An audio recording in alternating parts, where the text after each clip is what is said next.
Welcome back to the episode of the Boys on the Bench podcast. We are your host. As always, I am DJ Riley, and alongside me is my brother Dalton Riley and lifelong friend Nathan Eastwood.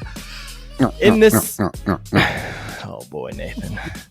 In this episode 15, we are going to be breaking down either we are going to buy or sell these second-year wide receivers, their sophomore seasons, and this is typically where we start to see them either make a big jump or hit that sophomore slump. So it is important to know whether you're going to buy or sell these second-year wide receivers. So I am always going to introduce these players, and then I will be posing the question to both Dalton and Nathan and saying, hey, what do we think? Are we going to buy or sell? I will always, as always, give my 2 cents on this topic and then kind of go from there.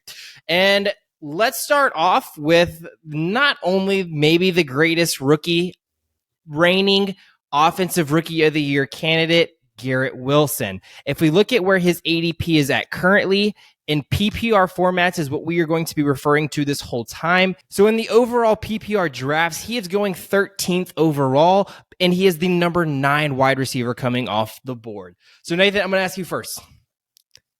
At number 13, that is the first pick in the second round if you are a 12-team league. Are you buying or selling that? I'm buying that. I don't disagree with that. You know, this is a guy who came in last year as a rookie and kind of took the place of Elijah Moore, who was also a first-round draft pick by the Jets, and he was another guy who was also very solid as a rookie for the Jets. So I'm definitely buying this, especially now with Aaron Rodgers coming on board. Garrett Wilson will be the number 1 wide receiver for the Jets, and now that he has a much better quarterback throwing him the football, I'm excited to see what they do this year, and I'm excited to see what Garrett Wilson does with Rodgers this year. Oh, hell yeah, dude. I'm freaking buying in bulk in this one. Garrett Wilson, dude, what you just said, he's number 9, supposed to be ranked PPR this upcoming year. Guys, he just went 1,100 yards last year with 3 different quarterbacks. Zach Wilson, Mike White, and Joe Flacco. And now he's going to have a reigning MVP and Aaron Rodgers. Come on, man. Like, I'm all over this, dude. I'm eating it up. Buy and it, a Super Bowl MVP, too. Buy it. Yeah, and the fun thing about him, so I'm absolutely buying this. I did want to state that I am buying Garrett Wilson here 100% without a doubt. If I can get him into the second round, I think that's an absolute steal, especially when you're on the back end of that and you just selected somebody picks before him. So you're getting a steal with him. Now, the one thing that does bring up a concern for me with Garrett Wilson is indeed that AFC East Conference, because if we look at them, the New England Patriots, they just invested their first round pick into one of the top cornerback prospects in Christian, I'm forgetting his last name. Gonzalez.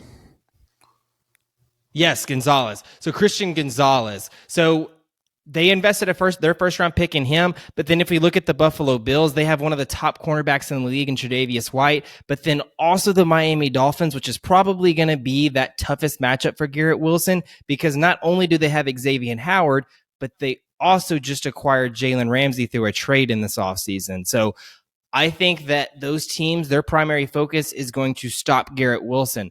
However, that does not stop me from buying him in the second round. So we would absolutely highly advise y'all to go with Garrett Wilson here. I think that's pretty consensus across the board. If you look anywhere amongst fantasy football, is you have to go with Garrett Wilson.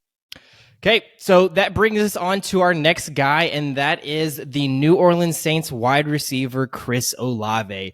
Again, looking at where he is drafted in PPR leagues at number 20 overall, and that makes him the number 13th wide receiver. Now, if we look at his strength of schedule, something that is interesting here is he has the second easiest strength of schedule, and that is mostly due to the conference that he plays in the NFC South. So, Dalton, I'm going to start with you. Buy or sell Chris Olave at overall number 20. So that is at the back end. If we're doing a 12-team league, that is at the back end of round 2. So with this, guys, I'm buying again with Chris Olave. Chris Olave is definitely someone who's going to outperform his ADP. I'm going to say it again. He's going to outperform his ADP. he's going to be a top 15 wide receiver this year, especially with Derek Carr coming in. He's going to be throwing the ball all over the field. You've also got Michael Thomas. You don't know whether he's going to stay on the field all the season, if he's going to be in and out. And so Chris Olave is going to get tons of volume, and that's what I'm looking for when I'm buying wide receivers. And that's also why he's going to outperform his ADP. The dude is an absolute stud. Yeah, I'm going to agree with Dalton. I'm buying here. And like Dalton mentioned, it's because look what he did last year with not great quarterback play. Now you bring in a guy like Derek Carr who can throw the rock pretty good. And like Dalton mentioned, Michael Thomas injuries, and you don't know whether he's going to play. So I'm totally buying this. I think he can go a little bit earlier in the second round, in my opinion. So I like it. Yeah. I think it'd be worth it. If for me here at the back end of round 2, I feel like I 100% have to buy Chris Olave. I'm excited to get him. So if you are at the front end of round 1 and you're worried about who's going to fall to you, it looks like Chris Olave is going to be that guy that falls to you right before it turns back around to you in the third round. So again, count your blessings there, and also count your blessings in terms of he is playing in the NFC South, like we've been saying.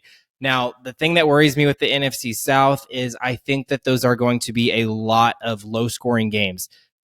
That doesn't necessarily matter for Chris Olave. We know that he is a possession wide receiver, and his game isn't going to fare from that. I don't think that his game is necessarily touchdown dependent. If he gets a touchdown, cool. Now we're looking from week to week where he's probably going to throw up top 7, top 5 wide receiver numbers for that week.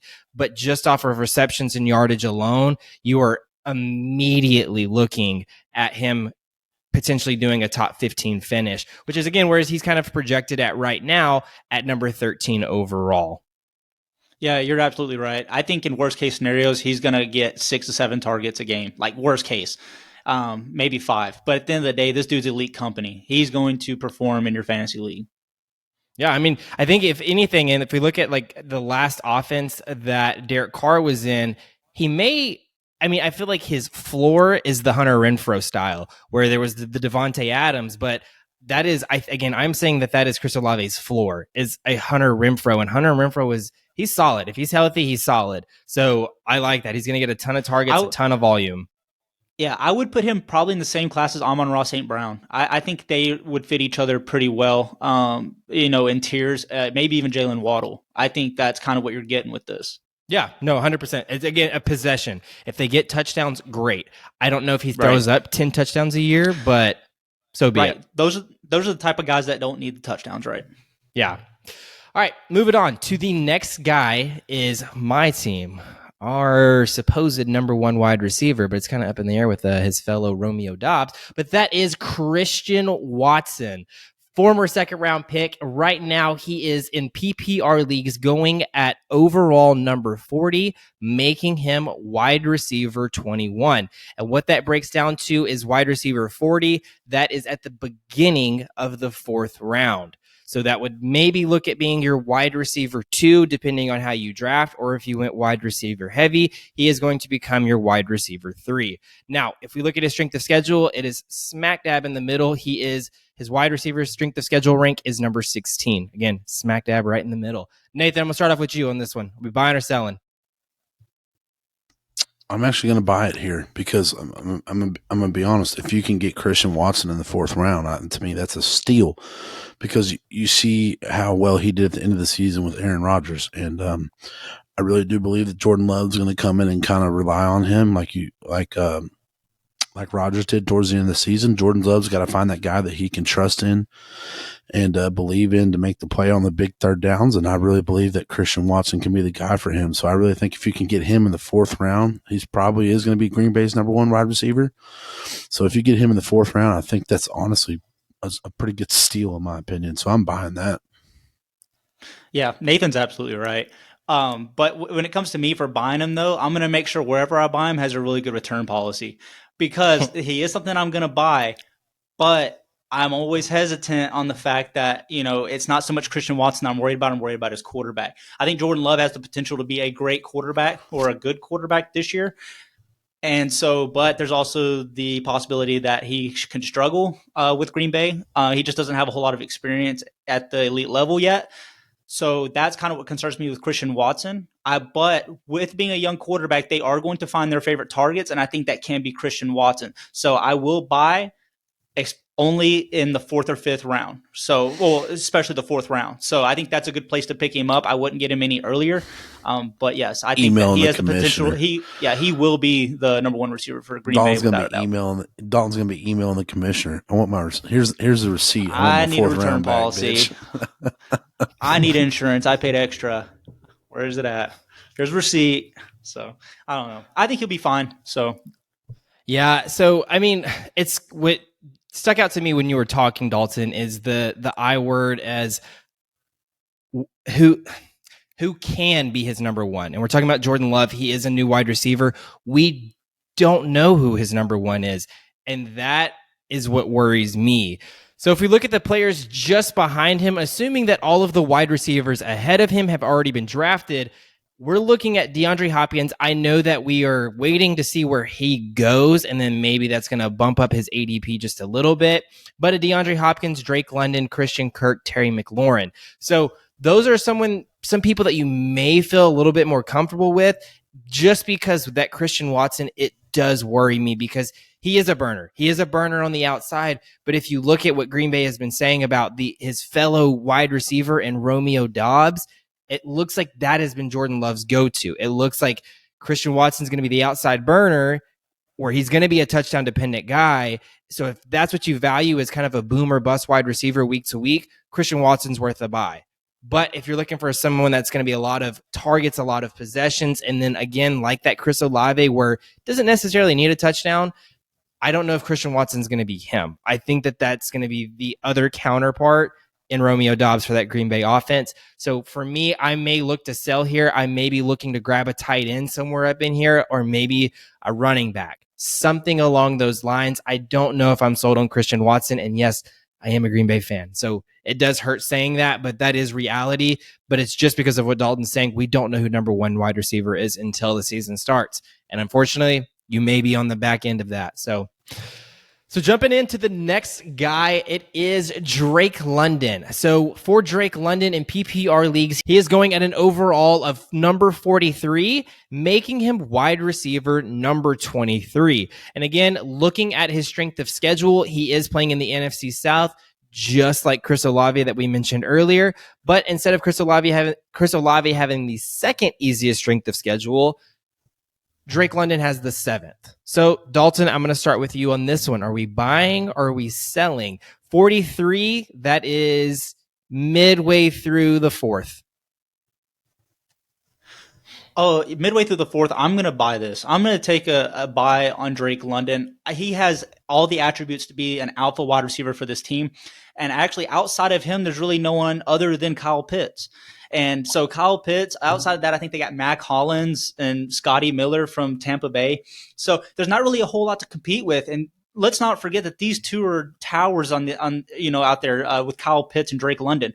These are some great wide receivers that are going to haul in a bunch of volume from Desmond Ridder. And so I'm excited about it. I think it's a great, go-getter there in the 4th round, because he could easily be your wide receiver 2 with possibly being another wide receiver 1 for you and your team. So if you should definitely stack your box heavy and go get some running backs early, Drake London is a fantastic option to pick up there midway through the 4th. Yeah, no, I totally agree. And it's like what we talked about with Jordan Love and Christian Watson. It's a young guy. I mean, Desmond Ridder practically playing his rookie year here. So with that being said, he's going to try to find a guy that he can kind of lean on, guy can trust. And what else, or who else better to do that than another young guy, as in Drake London? And so I fully expect Desmond Ridder to really kind of lean on him and build a connection with him. And the potential is there. So we'll see what he does. But I fully expect Desmond Ridder to rely on Drake London a lot in the passing game. So I guess my question for y'all is how much more improved does this offense get with Bijan? Because they were a very much improved. Okay, so but does that offense run through Bijan in the run game? I believe it is a run first I believe it is a run first offense. Now, I would buy this, and I think it's in the right spot. It's going to be a run first offense because we've all said it in the past. Y'all might have to say it because people might think I'm a little biased because I am a big Texas Longhorns fan. But Bijan Robinson is a generational talent. You don't see a lot of running backs like him ever. So he can do it all. He can run between the tackles, run outside the tackles. He can be an asset in the passing game. So I really believe that offense will run through Bijan Robinson. In my opinion, I believe it will be run first. But you still, in the NFL, you still have to throw the football. Yeah. Especially in games if you're behind. And that's where I like Drake London, but I do believe that offense will run through Bijan Robinson. Okay, and Dalton, I have a question for you on this before you answer that. I mean, I guess go ahead and say what you wanted to say, and then I had a little question for you. Yeah, no, I was just going to say, look, I believe that you can still be a very highly successful wide receiver in the NFL with a premier running back, in the backfield. I mean, if you look at Odell Beckham Jr. with Saquon Barkley, or if you look at, Austin Eckler and Keenan Allen, and you still have these Cooper and Elliott too, when Elliott was still doing pretty good. Oh yeah, Amari Cooper and Zeke, yeah. Well, I mean, even Dalvin Cook and Justin Jefferson, right? I mean, these good running backs really help open up the field because you have to respect the running back in the backfield, especially on play action, right? So that really helps stretch the field a little bit for your receivers and make some big plays. And I think that's exactly what Kyle Pitts and Drake London are. They're big playmakers, and I think this is going to be great for them. So when they drafted Bijan, Bijan Robinson was probably one of our fun picks. We were like, before the draft, what is the most fun pick, that anyone could go to? And we all pretty much agreed, like Bijan Robinson to the Falcons. And that's exactly what happened. And so, I mean, that's hard to dispute that. So I think it only helps that team. Yeah. So basically you're saying that with the addition of Bijan Robinson, with it being a run first team now and how good he is that it's only going to make their passing game that much better. Essentially. Yeah. Yeah. I mean, I can see that too. With the run first team, you can still, Yeah, I mean, but run first teams are hard when you're that bad of a team because you're going to be in behind a lot, which could, again, I was just curious on y'all's thoughts. So for me, I do like Drake London a lot here. So I think I am going to buy midway through the fourth, depending on how the draft falls out into my hand. But I do think that is a good value. But Dalton, one thing that I wanted to ask you, just a quick yes or no before we move on to the next person, because I know that you've been high on this other wide receiver who is currently ranked 4 spots under Drake London. So Drake London right now is wide receiver 23, and DJ Moore is wide receiver 27. Which one are you taking? I don't need a reason. Just which one are you taking? Because that's where the sell comes in. Are you buying or selling? Because you're not getting both. You could, because it is going to flip around, but we're going to assume you get one. I got to see Justin Fields throw the ball better. Yeah, no, to answer the question, I'm taking Drake London. Okay. I am very high on DJ Moore. And if I'm in that position where I can get Drake London and snake back around, I'm taking DJ Moore. DJ Moore's been on my fantasy team for, 5 or 6 years in a row now. Ever since he's been in the league, I think I've had him. So it's ridiculous. I'm going to take Drake London. That's hard. That's a hard one, but yes. It is. I was curious because I feel like those are very similar teams. It's a very run first team, but they are obviously wide receiver 1 on both teams. We have got to see improved quarterback play in terms of passing from the both of them. I was curious as to what your thoughts were on that. I know you've been high on DJ Moore in the past. Overall, DJ Moore, I think, is one of the most underrated, slept on wide receivers in the NFL. But you're going Drake London. But I'm going Drake London. I think he is underrated and slept on. But I think that what affects DJ Moore being him and what I just said was the team that he plays for in the quarterback in the backfield. And he's the only target there. Yeah, and so I agree with Nathan with the quarterback play. I think he's the most underrated, slept on receiver. But I like where Drake London is at better, and I think I'm getting more value from that. Yeah, Fields has shown improvement though. We need to see Fields to be better in the pocket. Yeah, he needs to be better in the pocket. Got you. All right, let's move on. For asking that. I figured I had to. I saw him on there. Moving on to the next person, though, and that is Tennessee Titans wide receiver Treylon Burks. Currently in PPR leagues, He is going at an overall of 65, making him wide receiver number 35. So at pick 65, that is going to roughly be midway through the 6th round. So Nathan, asking you, what are we doing here? That's an Buying or absolutely selling? fucking steal. Still? Yeah, and then some people might disagree with me, but it's a steal, and I'll tell you why. It can go either way, but to me, it's a steal because one, they're saying Treylon Burks is in the best shape that he has ever been in his entire life. He said he struggled last year going into OTAs and camp and was very out of shape, and he said he would never be in that kind of shape ever again. And they said that now he is in the best shape of his entire life, and he's in the best shape of anybody else on that Tennessee Titans team. So with that being said, I think Treylon Burks can be a top 10 wide receiver in the NFL. I really do. And the only reason he's not is because he plays on the Tennessee Titans. But they, like DJ said and Dalton said in past episodes, is that don't draft Derrick Henry because they're going to be behind in a lot of games. They're going to have to throw the football. Who are they going to throw the football to? Who's going to get the main targets? Treylon Burks. So if they're dropping back throwing the ball 50, 60 times a game, Treylon Burks probably going to at least get 15, 16, 17 looks, if not more, because there's really nobody else to throw the football to. So I think it's a steal, especially in the 6th round. Yeah, it's a steal. I'm buying that shit all day. Dude, I don't know how much more I can buy, dude. I feel like I'm going dry right here on cash, and I don't know what else I could throw out there, but I'm going to scrape something together because I'm buying this too. Dude, Treylon Burks, he's so good. And I think that he just, I think last year he struggled, yes, because of conditioning issues.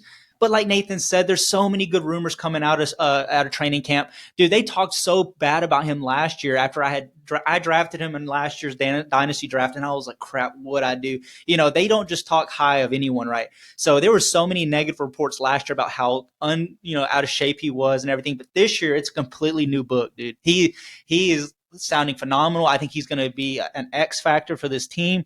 And so I am absolutely excited about it. And like Nathan said, I think the Titans will be behind. I think they're going to be one of the most offensive teams that are going to struggle this year, which is going to force them to throw the ball. And I don't think you just trade away your number one, A.J. Brown, just to go pick up, Treylon Burks. So I think a lot of Titans fans are looking forward to how we're going to use him. And that way you can appease them and make them feel like trading away A.J. Brown, it was a good reason, which I still don't think it was, but at least you can kind of like make fans feel a little better about it. So.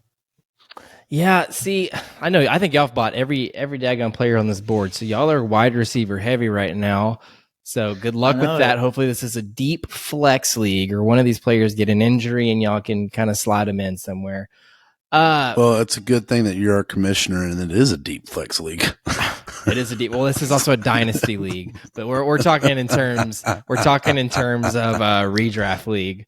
So for that, with it being midway through the 6th, I don't love Treylon Burks. I feel like I would have to absolutely be sold on the idea of Treylon Burks. And let me ask you this though: do you not love Treylon Burks because he plays for the Titans? 100%. That's it. That's all it is. If the Eagles don't trade for A.J. Brown and they draft Treylon Burks, I believe Treylon Burks has the same year that A.J. Brown did this past year with the Eagles. You think so? I do. I really do. I mean, sure. Hey, the talent's there, dude. He's the guy. Like he's good. I've watched him play in person. I think he probably could have had I think he could have had the year this past year if it wasn't for the conditioning issues. I think that it's a lot of what it's going to boil down to is just his second year and just more experience in the NFL and how he can get implemented more into the playbook. And I think that he will be involved a lot more this year than he was last year. If Jalen Hurts or anybody else, or Kirk Cousins or Justin Herbert or even a Dak Prescott or Kirk Cousins, if that's his quarterback, you don't even talk about Treylon Burks being a boom or a bust or a buy or a sell. In my opinion. I mean, you don't. But I guess here's my thought is because in Dynasty, if we look at the league that you just brought up, Nathan, the one, our Dynasty league, I just traded for Treylon Burks. As a Dynasty prospect, I love Treylon Burks, but it's to the point that you're saying if it's any other quarterback other than Ryan Tannehill throwing to him, that's why I'm not sold on him. And we're talking about a 6th round pick. This is supposed to be my 6th best player on my team. I don't know if Treylon Burks is that, right? Because now if I didn't grab a tight end, which I said, I think with my 4th round pick, I forget who I said I would pass on. Oh, Christian Watson. If I passed on him, I would probably look to go as one of the top tight ends. Now, this is maybe a position where depending on who I drafted, I may look to stack one of these pass catchers that I just drafted with one of their quarterbacks, getting now one of the top quarterbacks off of the board. So now I've hopefully secured, if the draft worked out the way that I wanted, hopefully secured a top 5 tight end with the 4th round pick. But then now I've also secured a top 5 quarterback with this 6th round pick. Now, I would have to, again, absolutely fall in love with it. But if we look at some of the guys under him, there is Mike Evans, Trevor Lawrence, Miles Sanders, Cam Akers, Kyle Pitts. So even if you waited to go tight end, you could still get a Kyle Pitts here. So I can't say that I love Treylon Burks. So for me, I'm selling here. I understand the hype, but I'm selling. One thing I want to say too, real quick, with Treylon Burks, the reason I'm so high on him is because there's not a whole lot of talent or wide receivers out there that are like him. And what I mean by that is the situation. I think he's a ticking time bomb, and it might tick this season, but it's bound to explode. And that might be this year, and that's why I'm willing to take that risk, because he could be a late round flyer that could be your number 1 wide receiver. And so that's why I'm so high on it, is because how late I can get him and the value that he can give back. And so there is that risk that you're playing. So that's why in Dynasty Leagues, like you said, DJ, yes, go all the way, green light. In a redraft, I'm still buying in hopes that based on who's there, like I like his situation a lot more than Cam Akers and Michael Pittman and those other players that you just named, because I feel like they're already kind of solidified in their floors and where they're at. Whereas with Treylon Burks, this dude is in a rare situation where things could just absolutely just take flight, and this dude is going to be an absolute fantasy stud. And so I kind of like that, in a sense. Yeah. I mean, I get the hype. Again, for me, I'm selling, though. Absolutely selling. Moving on to the next person is the Washington wide receiver, Jahan Dotson. And if we look at where he's drafted in PPR leagues, he is currently 70th overall, making him wide receiver number 37. So Dalton, I am going to kick it off to you on this, but before you answer on whether I buy or sell, keep in mind that he does have the 26th easiest, which means that it is the 6th hardest strength of schedule. He does play in the NFC East, which does have the Cowboys' good defense, the Eagles' good defense, and also the Giants' improved defense. So buying or selling here? I am absolutely going to sell 100%. Jahan Dotson is a great wide receiver, but like you just said, in the strength of that schedule, being in the NFC East, and also playing behind a quarterback in Sam Howell, I know a lot of people are high on him. I just can't get on that train right now. But I have had Terry McLaurin the last couple of years, and I don't know if I've even been his biggest fan recently. So how can I be the fan of Jahan Dotson? So I feel like there's so much inconsistency that's been there with the Commanders and their wide receiver corps that I've just decided just to stay away. I don't want any part of it. I just need to see improvement, and hopefully that'll get the especially from quarterback play. coverage. Based on how Sam Howell is, there's so much question mark there, and how he's going to perform. I know he was a great prospect there with North Carolina. I asked Dan Campbell about that. He said he's fine. We're going to get him out here, get him loosened up, and he should be good to go. Have a look at him on the field. Thanks, Shannon. Wentz fires on second down, and I can't Dotson. really judge his college Dotson on the outside. and what He's he going did there, up against the backup, Will Harris. like I said, I'm just Amani Oruwariye is out. He had back stiffness in the middle of the week in practice. Gets the one-on-one coverage. On, my track Way to hold on to the football. Will Harris doing everything he can to try to get it out. So, nice job, Don. I think this is one of those things that a risk that turns into a reward. Second down and 9. So I'm totally going to buy this because I do believe with and with take it out coming across in, the Washington 16-yard line. at North Carolina and how good Because he's they been know they would need at least there. one 2-point conversion. It's a And risk. they It connect. is a risk, but the talent's there. The Dotson guy can be makes the a catch. wide receiver in the NFL.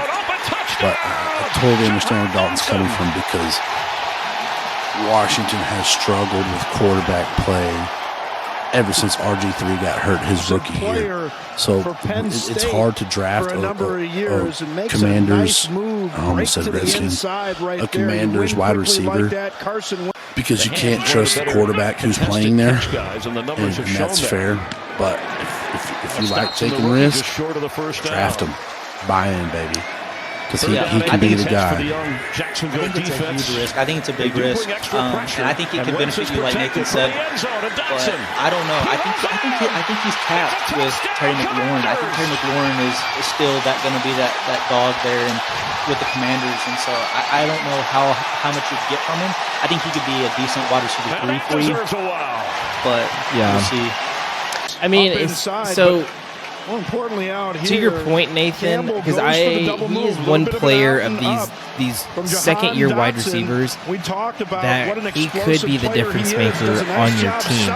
You do take a risk, and if it pops off, you are going to benefit greatly. If he doesn't, you look like a genius. Yeah, you're going to look like a genius if it pops off. If it doesn't, you're going to look like an absolute fool. So, I don't know. If we look at players, under, hopefully that'll get the just boils down to how big of a risk taker. Third down and 6. Dalton used to Catches be a big risk made taker for the first until Washington first down of the. I asked Dan Campbell about that. He said he's fine. We're going to get him out here, getting loosened up, and he should be good to go. You had to look at him on the field. Thanks, Shannon. Wentz fires on second down, and Dotson. You've been burned Dotson by on the outside, drafting people. He's going up pretty against the high backup, before. Will Harris. And then Amani turn around Oruwariye is Okay. out. He had back stiffness. That's what I mean. So last in the middle of the week was a practice. Granted, Gets the one-on-one So, It coverage. really just boils down to Hold how big on of to a the risk taker football. are you. Will Harris yeah, doing and everything he I can think to that try where to get his it out. ADP Nice is, again, job, if we're talking Don. about a 10-man league, or a Kaminsky 12-man league, playing sorry, run for him. then he is at the Second back down end of and the 6th 9. round. So I think it's the Wentz 9th pick of the fires. 6th round It's is where caught. he's probably at. And So you take have it a out couple more across picks. You'll have 5 or 6 more picks 16-yard ahead line. of you before you get to Because pick they know again. they would need So at least if one you look at that, 2-point getting conversion. him at 70th overall, And they then connect. it may be worth it because then you're going Dotson to pick makes the again catch. 5 or 6 picks. And by that time, now you're looking at being able to get maybe a DeAndre Swift at 78, Quentin Johnston at 79, or heck, even Darren Waller at 80. So maybe you take that gamble and get him. So I think, Nathan, I am going to side with you on this one. I think that I am going to buy if I'm at the back end of that 6th round, knowing that it's about to turn around to me. If I'm at the front end of the round, if it's a 10-man league and I am the first pick in the 7th round, I am going to sell, because now I've got to wait all of those picks for it to go all the way to the end of the 7th and back at the end of the 8th before I get to pick again. But if I'm in a 12-man league, knowing that it's about to rat back around, take your gamble there, absolutely get Jahan Dotson. So let's go ahead and let's move on to the next player. Now, this player is a little bit of a funky one because he is serving a suspension. It is the Detroit Lions wide receiver, Jameson Williams. We know that he is on a 6-game suspension because he was betting. So props to him. Not on football too. That's a damn shame. Yeah, he just had to get those bets in. Why not though? I mean, I would do it. I feel like if I was in the league. So I don't know. Yeah, but how much, dude? Like, I want to know how much these guys are gambling. Like, how much you're making all this money? How much are you gambling? Is it worth it? Like, it's illegal. Like I don't know. Like, it seems so crazy. It's to not. me. It's not illegal though. It's not. He got suspended because he made the bet in a Lions facility. Yeah. If he was off the facility, it would have been perfectly fine. But he placed the bet while he was in Well, does that apply to all teams, like to the entire NFL? You can't bet on the NFL, but you can bet on anything else. But you can't be in an NFL facility when you place the bet. So Calvin Ridley was in a facility? No, he bet on his team. Yeah, he bet on the NFL. Yeah, as far as I know, you can't be as in the NFL and bet on the NFL. No, that's what I'm saying. You can still sport you're in. Yeah. Right. So he what did he do? He didn't bet on the NFL, but he was in a facility betting. He was probably working Falcons. Wait, who? Ridley bet on the Falcons. Yeah, and then Jameson Williams was probably working out at the facility and then just placed a bet. Yeah, he placed a bet in a Lions facility, and that's why he got suspended. And I think he tried to appeal it. Man. Yeah, he was upset about it, and he tried to appeal it, and then I think it backfired. So I think he probably bet on an NBA game. That's crazy. Who cares? He bet on an NBA game. I do agree. I think that's absurd. It's a little bit of a power struggle, but nonetheless.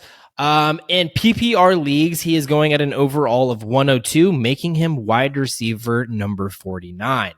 So if my math is right, that makes him midway through the 9th.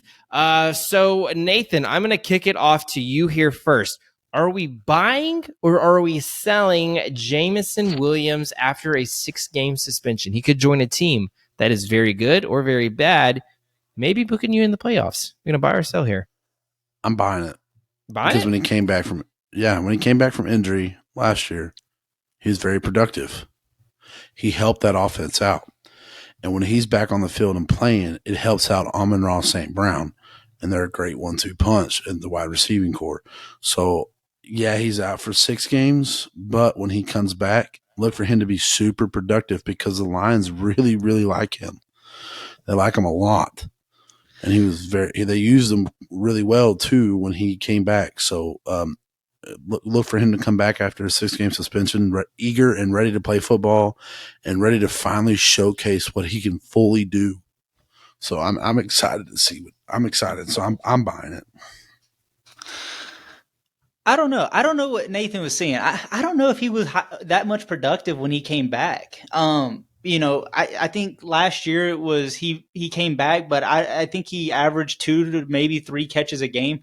And so I don't think he got a whole lot of looks. And with him serving the suspension, I think this just gives Amon-Ra St. Brown another chance to prove why he is their alpha male on that team. And then also drafting Sam Laporta, I think that they have too many weapons on there. Jahmyr Gibbs, I think, is going to be a volume type running back. There's going to be plenty of mouths to feed there.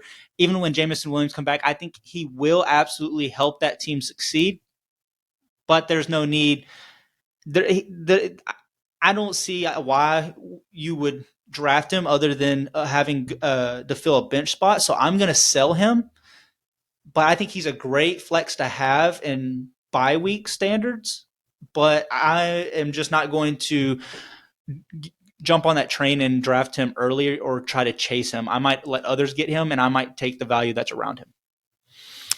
Oh man, I think I'm so torn on him too, just because I think you make good points there, Dalton, that whenever he does come back, he's coming back to pretty loaded offense. I know that there's a lot of hype around Detroit right now, and I'm on board. Yes, I'm a Packers fan. I hate saying that, and it's weird to say about Detroit.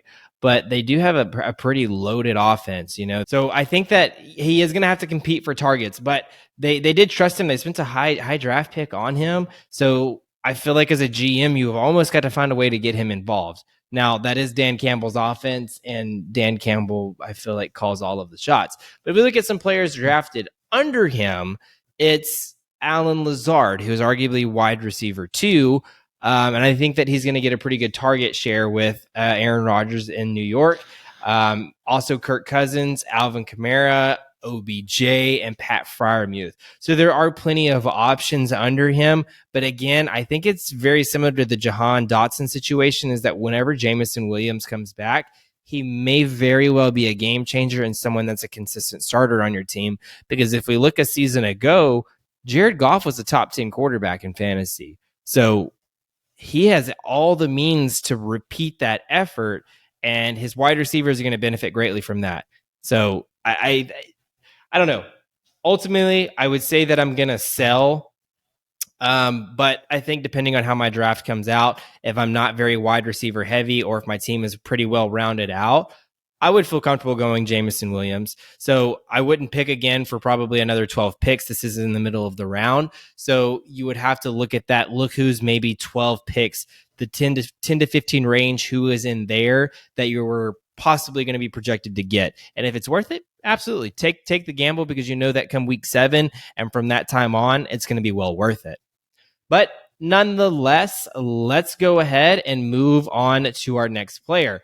And this is someone who had a little bit of a disappointing rookie season last year, so maybe he can step up. And I think that that's why his ADP has dropped quite a bit. But that is Kansas City wide receiver Skyy Moore. And what he is drafted at 116 overall, making him wide receiver number 54. And if we look at what 116 is, that is at the back end of round 10. So looking at that, and then if we also look at his strength of schedule, he has the second hardest strength of schedule in that AFC West. So doesn't have a good has a very strong competition. That wide receiver room that he's in, maybe not the most competition. So he could be competing for wide receiver 1 reps, but who knows? Nathan, kicking it off to you first. What are we thinking? This dude's ass. I don't even draft him, selling him. No, I don't even pick so him you're up. hard sell. Hard sell. Dalton made a good stat line a few episodes ago. Is that there was a game last year that Patrick Mahomes threw the football 80 times. He threw it to Skyy Moore twice. And they went out and drafted a big body receiver, Rashee Rice. Skyy Moore, he's not competing for a wide receiver 1. He's competing to even play on special teams. My opinion, I don't think he's even worth a draft pick. I wouldn't even waste it on him. I don't see him doing anything better this year because you get drafted into the league last year to one of the best teams in all of football with one of the best quarterbacks in all of football, and you don't even play because Andy Reid and Patrick Mahomes can't trust you and don't throw you the football. So what makes him better now? No, Nathan, I appreciate you remembering that stat. It was actually he threw it 68 times and only threw 1 target to him in week 9. Crazy. Close. I know you were exaggerating. I know, but you remembered, right? So, but that's so crazy to be a wide receiver that people have so much hype on, and yet they forget that stat. It's like, dude, if you throw the ball 68 times and only look his way once, I just don't feel good about that, especially coming into the season, knowing that people have left. And I think it's going to come down to Kadarius Toney and Skyy Moore. And I think that this job is Kadarius Toney's job to lose. It's going to be his slot position because I think both of their production is going to be capped by Travis Kelce, especially in red zone efforts. And this team's going to get to the red zone a lot, but Travis Kelce is their guy to be looking for in the red zone. So I, too, like Nathan, this is going to be a very hard sell for me. I'm going to stay away from Skyy Moore because he's going to bring nothing more than special teams play, and that does no good in fantasy. Yeah. I think Nathan was saying it's a pretty easy sell, but I think I know what you meant. Anyways, but yeah, I agree a whole lot. For Skyy Moore, I'm not buying in on that at all, so it's a complete sell. Looking at people under him, Romeo Doubs, I'm taking him 100% before Skyy Moore. Jacoby Myers, Khalil Herbert, and Rondale Moore. Oh, yeah. I like all of those players so much more, and it's to what you were saying exactly, Dalton, is that offense runs through Travis Kelce. And then after that, it's going to be Kadarius Toney. And then it's going to be probably the running back, Isaiah Pacheco, and then Rashee Rice. But then they also have Marquez Valdez-Scantling. And so he's competing a lot. And it's what you were saying. I mean, last year he wasn't favored at all. And this is pretty much the same exact wide receiver core other than Juju Smith-Schuster. But then they replaced him with a rookie. Right. So I'm not for him at all. And look at and the guys he's competing with, they're hand over wrist taller than him, right? They're bigger, they're more more broad than him too. And even with special teams last year, he muffed the ball so many times that he got pulled out from special teams. So I'm gonna stay away from this. So All right. So that brings us on to our next person, and that is Alec Pierce, the Indianapolis Colts wide receiver. So he is currently being drafted at 148 in PPR leagues, making him wide receiver number 67. So if we look at his strength of schedule, he currently has the 5th easiest strength of schedule, just like we brought up in the AFC South with Treylon Burks. That is a fairly easy schedule. That is going to be a majority of his opponents this season. So he does have an easy schedule, and he has arguably a quarterback upgrade. So last year he had Matt Ryan throw into him. Matt Ryan has had a very good career outside of last year. Last year at Indianapolis, he was very bad. So with Anthony Richardson coming in, I don't know how much passing is going to go on, but I feel like that offense is going to be a lot more explosive. They're going to have a lot more red zone opportunities. Alec Pierce could probably benefit from that. But nonetheless, buy or sell, he is going at the beginning of the 13th round. Dalton. At that value, at the 13th round, I'll buy. But I definitely would not move forward and try to reach for him at all. He had a very productive rookie season with 600 yards receiving, which is great. I think he's going to have a great running back. And I think with having that type of running back in Anthony Richardson and Jonathan Taylor, it's going to definitely help open the field a bit for Alec Pierce and Michael Pittman.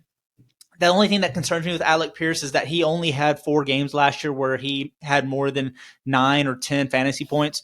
So he isn't really consistently looked that way. I think he'll get more involved this year as a second-year wide receiver, and I think that it could help him with the quarterback and the running back that he has in the backfield, help him get open.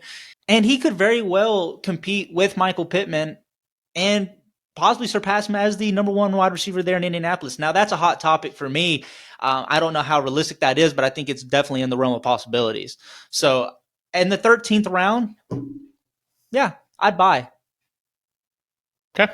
I think you can go 50-50, honestly. Like Dalton said, I definitely wouldn't reach for him, but given the fact that they did draft Anthony Richardson, and I think they're trying to get back to running that offense through Jonathan Taylor and getting back to him being super productive and relying on him to win football games. And one thing that we've all kind of noticed and seen with new and young quarterbacks, when they get drafted and go to teams like that and they have a wide receiver like Michael Pittman Jr., I think Richardson's going to lean a lot on him. And, when they get pressured or pocket starts to collapse, you kind of see rookie quarterbacks kind of panic and throw it to the main guy. And I think that's Michael Pittman Jr.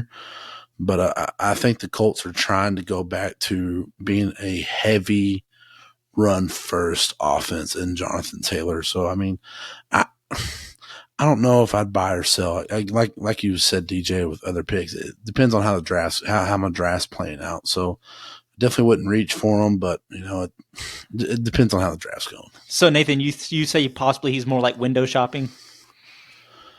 Yeah, just because I really feel like the Colts are really trying to get back to relying heavily on Jonathan Taylor, in my opinion. There you go. And and when you add in a running style quarterback with Anthony Richardson, I mean, it makes your run game attack that much better. So I don't know. I don't know. It's a toss up. It's a toss up. In my opinion. Like my mom always said, if you don't love it, don't buy it. Yeah. Make sure you got the receipt, right? But yeah, I need return policy. Exactly, return policy. Got to have it. I think for me, I got to take the gamble here. I like Alec Pierce. I'm gonna buy him for sure, but he's at the beginning of the 13th round, like we're saying. Now, I just wanted to put an answer on that, whether buy or sell. I am gonna buy, but it is contingent on how my draft plays out. This is typically a spot that I like to either go quarterback to, because this is that point where you either are going to get like a Matthew Stafford or someone along those lines. Jordan Love is directly under him at pick 149. Matthew Stafford is a couple picks below that at 152. Or you could go for tight end 2, which is Irv Smith Jr. for Cincinnati now. So kind of look at those things. You may have enough wide receivers to the point where it's, Alec Pierce is he going to be a consistent starter? He may be one of those guys that only starts 3, maybe 4 games for you during out the fantasy season if your team stays healthy. So depending on how my draft works out, I like him as a buy opportunity. I think that he is going to have, I think he has the potential to outplay his ADP for sure. So I love that about him, but I have to look at my overall team, and depending on that, I'm not really sure. So, but I do like him as a prospect. But that brings us to our last person of the day, and that is Mr. Wan'Dale Robinson. So he is a New York Giants wide receiver, and if we look at his PPR board, he is currently going as the overall 198 pick, and that makes him wide receiver number 84. So looking at his strength of schedule, he's kind of in the middle, which is surprising for a NFC East wide receiver. So anyways, he has the 18th hardest strength or easiest strength of schedule. So Dalton, kick it to you. Buy or sell? Wan'Dale Robinson. With Wan'Dale Robinson, I'm gonna buy. He's gonna be a great value pick for you and your fantasy team.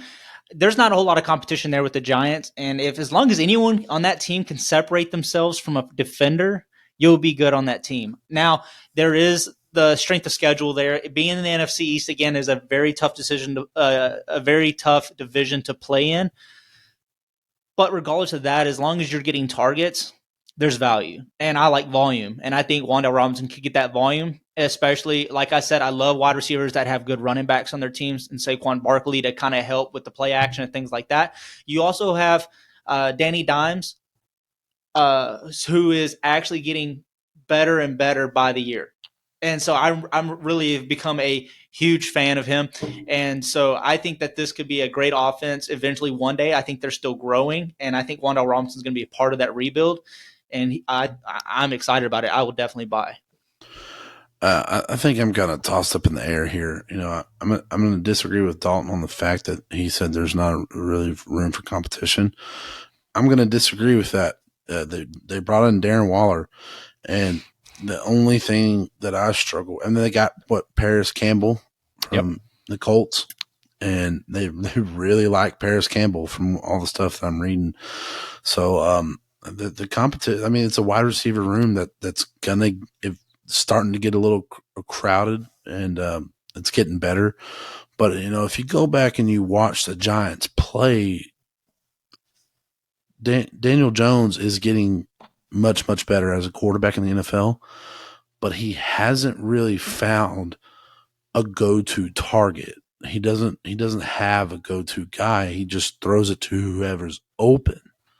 So, I mean, and they bring in a guy like Darren Waller, who's arguably a top 3 tight end in the NFL. I fully expect, and I know he's not a wide receiver, but he will be a wide receiver one. He'll be like a Travis Kelce for the Giants, essentially. That's what I think will happen.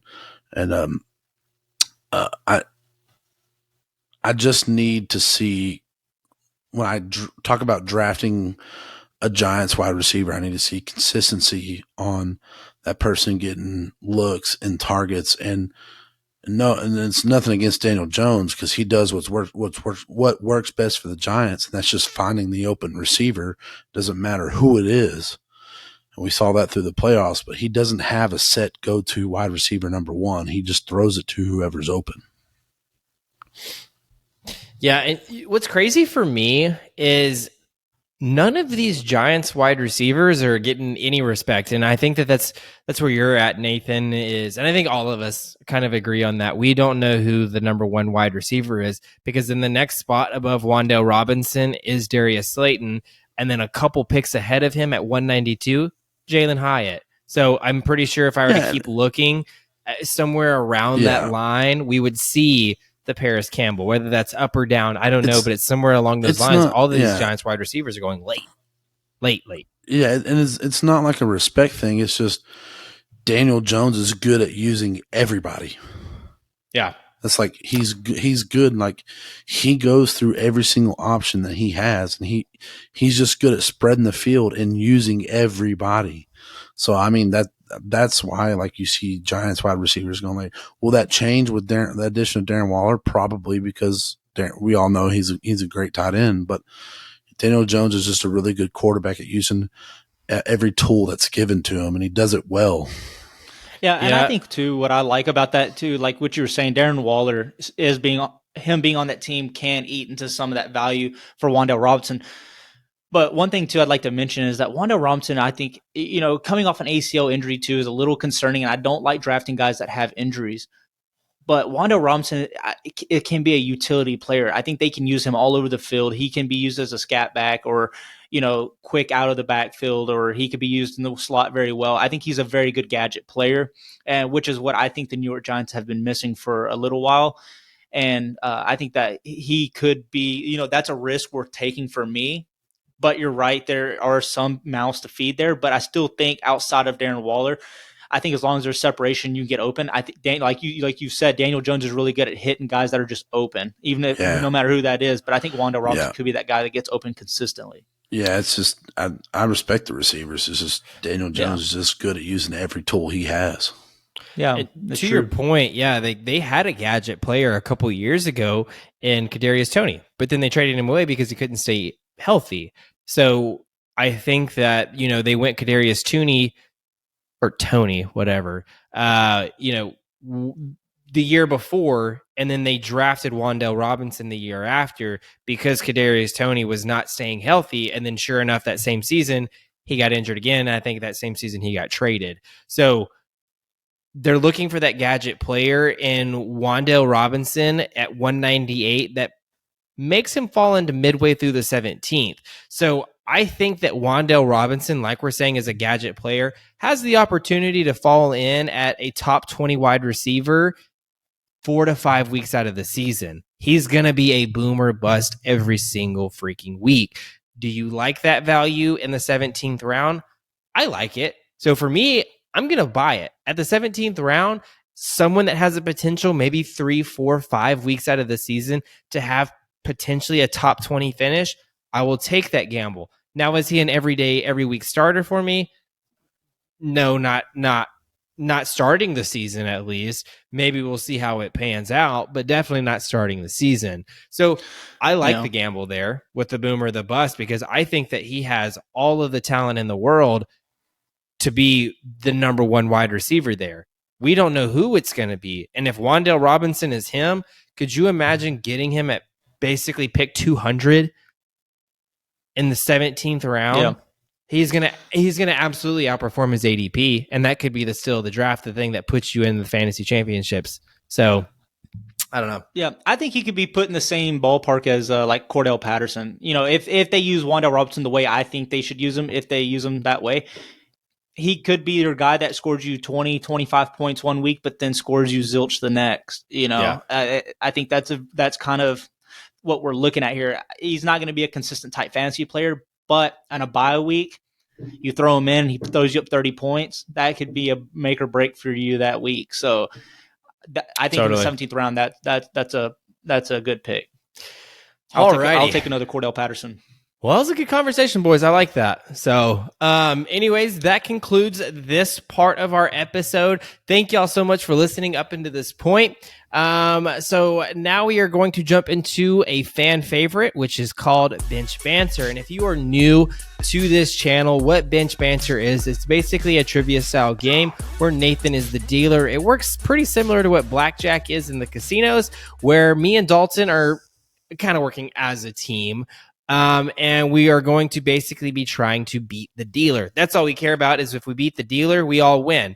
So we do get one hint. Nathan does help us out a little bit because these questions are off the walls. So Nathan, go ahead and kick us off.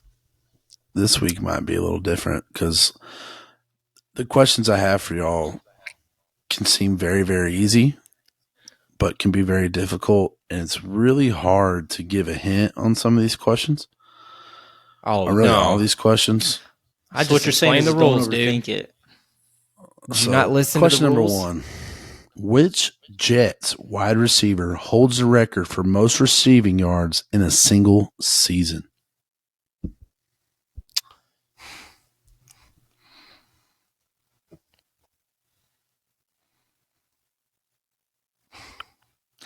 What's a good hint? y'all do know him, and he did play. I know he played for the. If I give y'all a hint, it gives the answer away. Fuck it. He played for the Bears too. Brandon Marshall? Absolutely. 100% Brandon Marshall. Yeah, that's the right answer. See what I mean? I give y'all a hint, and the question, like, it answers the question. But it's totally like Brandon I Marshall. answered it in a question format. Brandon Marshall? Question number 2. I was blanked on that. I'm not giving you a hint on this one. I can't give you a hint. He played for one team. Okay. If I give you the team, it gives it away. Question? Is that the question? He played for one team. Which running back has the record for most rushing yards in a rookie season? Wait, as a rookie? Is that what you said? Yep. Which running back holds the record for the most rushing yards in a rookie season? Is he in the NFC East? I know what you're trying to do there. No, but it is an NFC team. Oh. He did play for an NFC team. So he's not the NFC East. Read the question again, Nathan, for me one more time real quick. Which running back has the record for most rushing yards in a rookie season? I'll give you one more hint. Dalton named Todd Gurley. It is not Todd Gurley, but he did play for that team. Todd Gurley played for the Rams and the Falcons. The Rams. It's the fucking Rams. But he did say he's only played for one team. Or is it Marshall? I said I think. Marshall Faulk? I think. That's what I'm thinking. All right, let's lock it in. The correct answer is Eric Dickerson. Oh. The man that got booted from the team. Prick. He had I think he's back now. 1,800 yards. Gosh, as a rookie? As a rookie. Man, he did it with glasses, too. That GM threw it back after that year. He said, what a pick. Okay. All right, 1-1. Right. Tiebreaker. Which division? Question number 3. Which division has had the most Super Bowl wins since the 1970 merger? I can't give y'all a hint on this. There's no way. Well, there's still a few teams out there that have not won a Super Bowl. Yeah, like and I want to say, NFC, how many did the Giants have? Listen. This got to be the NFC East. Which division has had the most Super Bowl wins since the 1970 merger? Oh, it could be the AFC West. How many has Oakland won, though?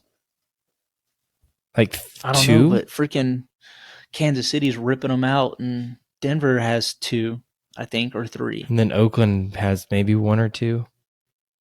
And then who's the other team in that conference? The Chargers.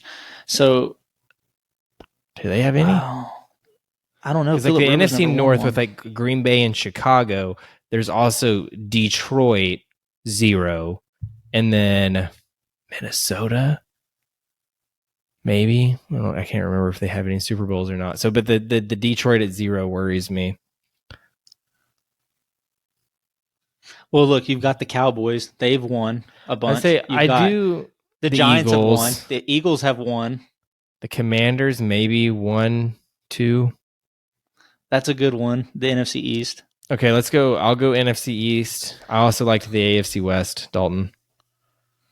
Like you had said, with the Chiefs, Broncos, Raiders. Although I don't know.